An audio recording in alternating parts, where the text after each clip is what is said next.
তৃণমূল জমায়েত হচ্ছে প্রায় 7টা কাজের কর্মসূচি ছিল রাস্তায় গ্রামে এই আয়োজন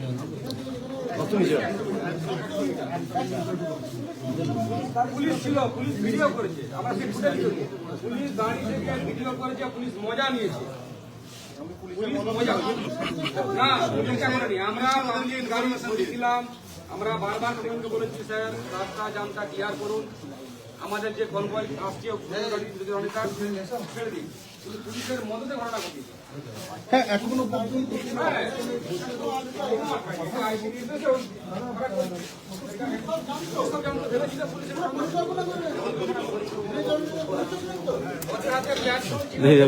দাদা আমি একটু ঢুকি চলে আসুন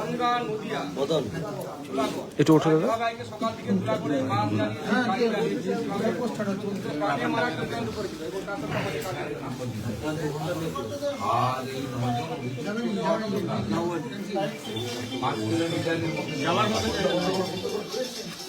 শুরু করবে তো, আর আমাকে এফআইআর নাম্বারটা দেবে।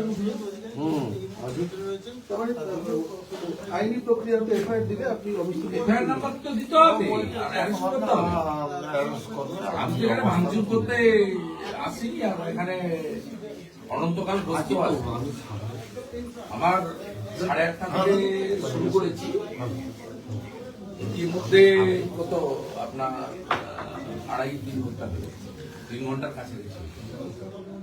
দাদা আরো একবার জানতে চাইবো, আপনি যখন ঠিক ঢুকলেন কনভয় তখন যে ঘটনাটা হয়েছিল যদি আরেকবার বলেন দাদা।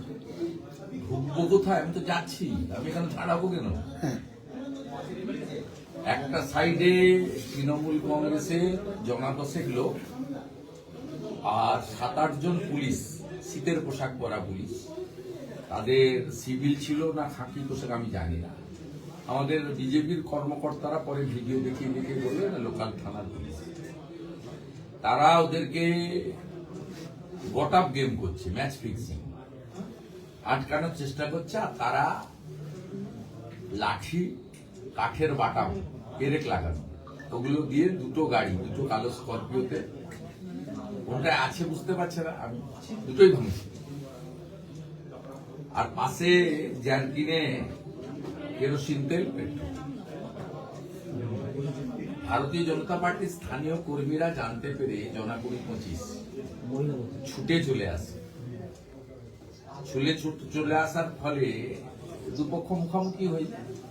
আর আমার সঙ্গে আমার যে সিকিউরিটি লোকজন ছিল 15-16 জন, তারাও গাড়ি থেকে নেমে পড়ে এবং আক্রান্ত হওয়ার পরে ওরা ভেবেছিল এর আগের মতো আমি চলে যাব, পরে কমপ্লেন পাঠাবো, ওটা ওরা লিখে টিকে রেখে দেবে, আমাকে হাইকোর্টে গিয়ে আবার পুলিশ অ্যাকশন করতে হবে।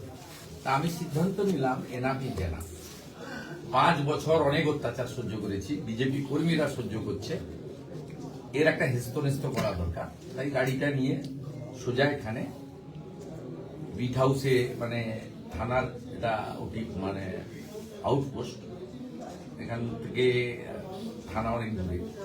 স্বাভাবিকভাবে আমরা এখানে আমি আমার গণতান্ত্রিক অধিকার মতো ধর্ণা দিচ্ছি এবং ওরা লিখিত অভিযোগ চেয়েছিল। আমি 9 জন যাদের ভিডিওতে দেখা গেছে, তৃণমূলের যুব মোর্চার সভাপতি দেবাঞ্জন মন্ডল, পঞ্চায়েত সমিতির ঠিকাদার বাণীব্রত চৌধুরী, শ্রমিক শাখার সভাপতি দেবকুমার দে, শাহরুখ খান বলে এক গুন্ডা জঙ্গি, মণিকাঞ্চন তৃণমূলের পরিচিত মুখ, গ্রাম পঞ্চায়েত প্রধান। এরপরে তো আর তৃণমূল বলতে পারবে না যে এরা অন্য কোনো পার্টি করে, সব পরিচিত মুখ। আমি তাদের নাম দিয়েছি, আমি অন্য কারোর নাম দিইনি, ভিডিওতে যাদের দেখা গেছে তাদের নাম দিয়েছি। আমি বিচার প্রার্থী, বিচার ওনাদের দিতে হবে, এফআইআর নম্বর দিতে হবে, অ্যারেস্টের প্রক্রিয়া শুরু করতে হবে। এই শীতে এখন 7-8 ডিগ্রি এখানে।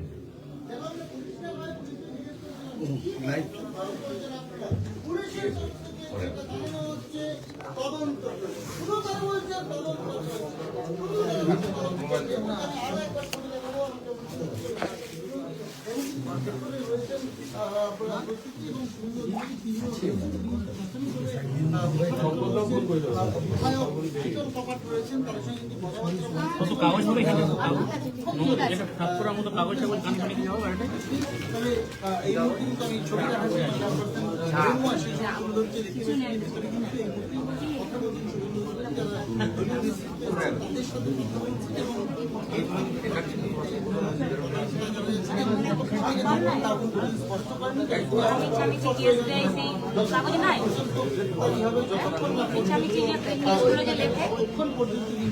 এই যে